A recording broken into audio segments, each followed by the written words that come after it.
maybe some gradient colors. I've drawn a circle over here that's orange, and I'm going to go to window, and I'm going to go down to my gradient tool window, and I'm going to open up my gradient window over here. And so I'm going to select my circle, and I'm going to click on my gradient tool, and it's going to create a gradient for me. And now here is a basic gradient, and I can slide the gradient colors back and forth on my gradient to kind of get the desired effect. Once I click on the gradient slider, I can create more, right, gradients as I sort of create my colors. I'm going to use my 6 color theories to use actually these colors.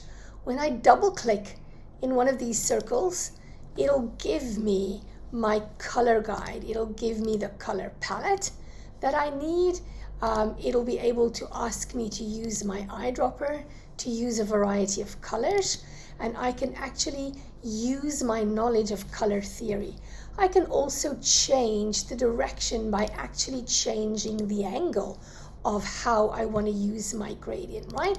I can change the colors of my gradient based on sort of the color theory that I'm using to kind of create those colors. This requires you to play around with it quite a bit to actually figure out how you want to use it and what actually is required. You can also change by changing the color bars on the circle or the gradient itself, right? And play around with that, but that's how you do it. You also have at the top type, you can also create a radial if you wanted to create a radial, right? Or if you want to create left to right, or if you want to create it in the circle. But that's how you actually create a gradient, and you can play around with that quite a bit. Now you have options in terms of using colors, and I will show that in another video.